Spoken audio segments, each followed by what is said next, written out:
In the early days of video games, it was always interesting and perhaps a little disappointing sometimes getting a home version of a great arcade game.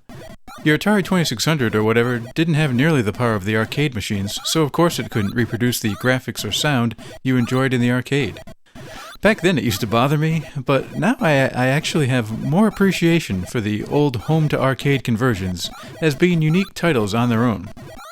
But with qbert for the TI-99 4A, you don't have to worry about settling for less.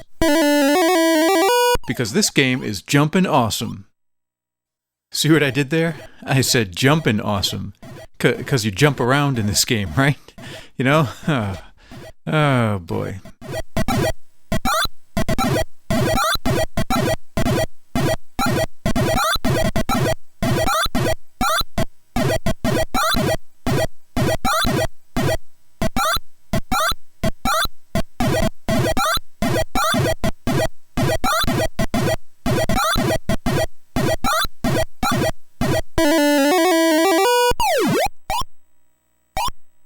Okay, now this might not be an arcade-perfect conversion, but it's still really great.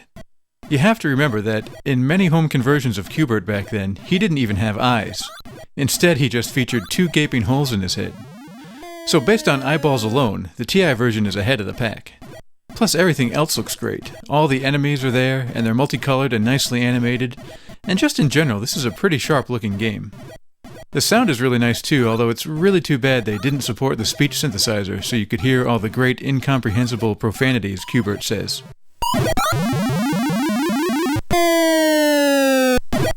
One of the difficulties in bringing qbert to a home system is the control. Since you only move in diagonals, the arcade's joystick was turned 45 degrees to allow you to move easily. At home, many joysticks aren't that comfortable to hold at an angle, but luckily, while not really a great controller, the standard TI joystick's slender shape makes it easy to hold at an angle, so the control here is generally very good. The goal of qbert is, of course, to change the color of the cubes to the target color for the level you're on. The early levels are simple, just one jump onto a cube changes it to the appropriate color.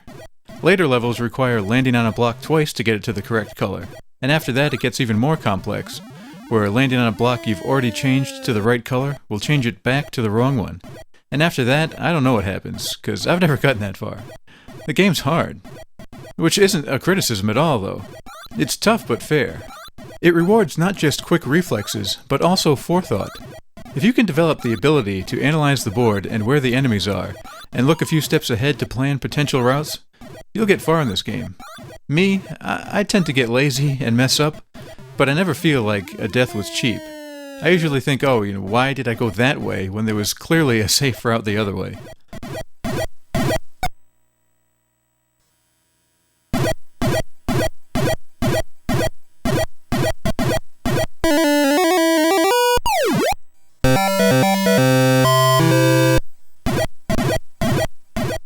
I think this is a very nice conversion of qbert. It's fun and challenging and looks great. qbert was a very popular character back in the 80s, and while his celebrity has perhaps diminished somewhat, he's still the same orange, foul-mouthed, big-nosed, high blood pressure having, office supply stealing, toothpaste tube cap losing, part-time bass guitar playing dude you remember. I don't know what I'm talking about, but look, he's got eyeballs and jumps around a lot, so what the heck, right? It's a good game.